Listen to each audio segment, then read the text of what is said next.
Yakin klien kami pun tidak akan dilakukan penahanan sebagaimana Polda tidak melakukan penahanan terhadap Firly Bahuri. Selanjutnya yang harus ditahan karena berkekuatan hukum tetap adalah Sylvester Matutina. Bang Petrus, kasih korban. Bentar ya, tunggu bentar. Teman-teman jangan nutupin yang belakang. Ya. Yang depan akan nunduk.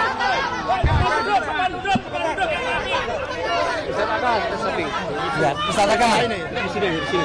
Ustaz Aka depan dulu.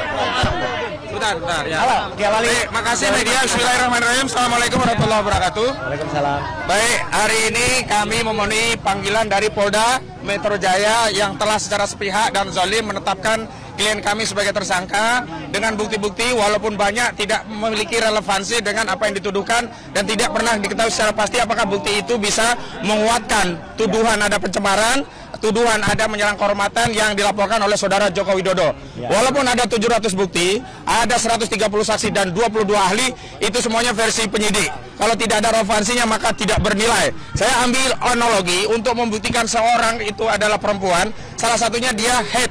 Jadi kalau polisi menghadirkan 1000 Luna Maya, bukan Lucinta Luna ya, ada 100.000 Lucinta Luna, tetap tidak akan bisa membuktikan bahwa Lucinta Luna itu perempuan begitu ya, dia tetap laki-laki. Dan hari ini bukan 700 bukti yang kita tunggu, sebenarnya hanya cukup satu bukti, yakni selembar ijazah dari saudara Joko Widodo yang tidak pernah kunjung dihadirkan.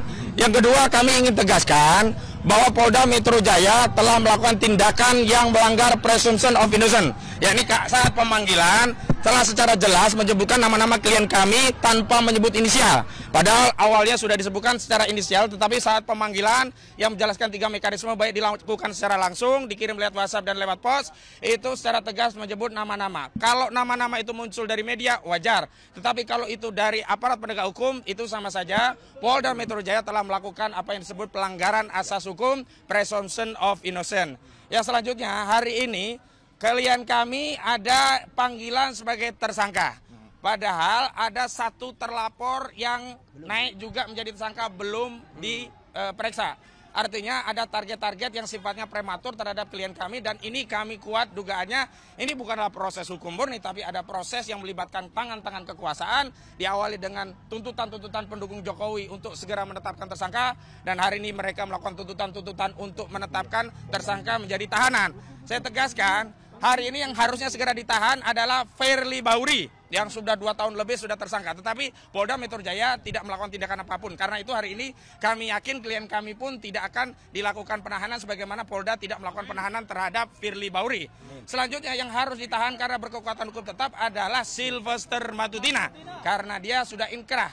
Dan Sylvester Matutina saat penyidikan di tingkat kepolisian tidak pernah ditahan. Karena sebelum menjadi terpidana, dia dulu pernah menjadi terdakwa dan sebelumnya juga pernah menjadi tersangka. Dan dalam proses tersangka itu yang pasalnya juga sama, penghinaan dan fitnah 310311 KHP, saudara Sylvester Matutina tidak pernah ditahan dalam prosesnya. Karena itu hari ini sebagai bukti bahwa negara kita negara hukum, Polda sedang menjalankan penegakan hukum, tidak ada proses penahanan terhadap klien kami. Selanjutnya dari koordinator litigasi Bang Petrus Celestinos kami persilakan. Ya. Pak Petrus dulu. Pak Petrus. Maaf, hormati tim kami ya. Pak Petrus. Iya. Waktunya nanti ada.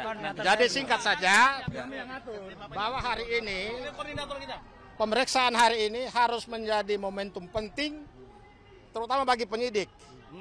Harus beri kesempatan seluas-luasnya kepada tersangka yang dipanggil untuk kita adu bukti.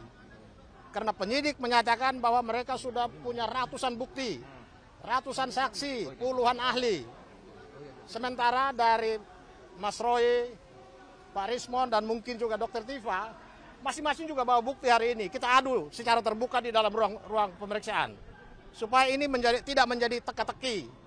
Karena selama ini polisi hanya fokus kepada bukti-bukti yang dimiliki oleh pelapor yaitu Jokowi. Sementara bukti-bukti yang menjadi kekuatan utama para tersangka ya Mas Roy, Pak Rismon, Dr. Tifa sama sekali belum disentuh oleh penyidik. Jadi kami minta polisi harus memberikan prioritas kepada 3 orang ini untuk kita adu bukti di dalam. Saya kira itu saja. Selanjutnya Mas Roy, silakan. Oke. Ya, bismillahirrahmanirrahim. Pertama-tama alhamdulillah terima kasih telah hadir membersamai kami. Jadi kami hadir, saya Dr. Ismon Sianipar dan juga Dr. Tifa yang sudah ada di dalam bersama para kuasa hukum kami dan para mak-mak dan juga supporter, ada juga dari Muhammadiyah yang juga membersamai ya, yang baru mendampingi kami dan semua yang ikut ya hari ini mengucapkan terima kasih dulu atas kebersamaannya. Dan kami ini kenapa saya harus mengucapkan terima kasih? Karena kami hadir bukan mewakili pribadi. Saya bukan mewakili saya sendiri, Dr. Ismon tidak mewakili Dr. Ismon sendiri, Dr. Tifa juga tidak. Kami mewakili seluruh rakyat Indonesia yang menginginkan perubahan atas negeri ini. Ya, negeri ini sudah lama lebih dari satu dekade mengalami suatu rezim yang sangat jahat, sangat bengis, dan utamanya adalah apa? Yang telah menggunakan segala cara, menggunakan segala daya, termasuk ada penggunaan ijazah palsu yang kemudian tidak berani terbongkar sampai dengan sekarang. Dan kami ini juga untuk menegakkan kebenaran. Jangan sampai Pak Prabowo Subianto sebagai presiden yang ada sekarang mengulangi kesalahan yang dilakukan pada rezim yang lalu yang telah mempidanakan ya dua anak bangsa, yaitu Bambang Trimulyono dan juga Gus Nur. Ya, masa rela Pak Prabowo malah menambah dengan angka saktinya. Pak Prabowo kan suka angka 8, ya. Masa di rezim Pak Prabowo tambah 8 lagi yang akan dipidanakan. Itu kan sungguh luar biasa, ya. Dan saya tahu ini mungkin bukan kesalahannya Pak Prabowo, tapi ini adalah kesalahan dari orang-orang yang ada sekitar Pak Prabowo untuk membusukkan presiden. Jadi sekali lagi kami hadir atas nama rakyat Indonesia untuk melakukan ini, dan kami menyatakan bahwa ini kami tahu bahwa kami akan dikriminalisasi. Dan kenapa kami tahu? Karena apalagi setelah saya, Dr. Ismon dan Dr. Tifa itu udah merencanakan akan menerbitkan buku yang kedua. Buku yang kedua judulnya ada Gibran Black Paper. Dan itu terbukti dengan saya pulang minggu yang lalu dari Sydney dan membuktikan bahwa Gibran memang tidak punya ijazah SMA. Ya, SMA-nya tidak hanya SMA luar negeri, tapi bahkan kalau diserahkan dalam negeri. Dan ini yang semakin buat panik. Dan kemudian justru ini adalah langkah kita untuk semakin menegakkan kebenaran. Saya kira itu, dan nanti Dr. Ismon akan menunjukkan apa yang sudah kami rencanakan. Dan insya Allah dengan doa dari teman-teman semua, dengan memohon ridho kepada Allah Subhanahu Wa Taala, ayo kita tegakkan kebenaran di negeri ini. Merdeka! Merdeka! Terima kasih. Wassalamualaikum warahmatullahi wabarakatuh. Ada, nanti buktinya kita terangkan. Tapi bawa buktinya sudah ada. Yuk, yuk. Sangat siap ya Mas. Siap, yuk. Makasih, Pak Ismon. Ya. Pertanyaannya apa? Siap nggak Bang nih pemeriksaan ini Bang? Masalah siap atau enggak, ya harusnya penyidik yang harus lebih siap untuk menuduh kami mengedit atau merekayasa. Ketika ada sesuatu yang tidak benar, kita suarakan. Ya bagaimana semua terangin dia sedungu ini? Ini manusia pecundang yang sangat merugikan bangsa kita ini. Saatnya jadi member eksklusif di channel YouTube Official ID. Tantang lagi para nambah sumpah di antara Al-Quran. Dia pengen masuk TV. Konten premium yang tidak tayang di TV. Live interaction. Halo pemirsa iNews, ini baru Emoji dan badge spesial. Reakses konten pilihan. Klik YouTube Official iNews. Join member hanya Rp10.000 per bulan.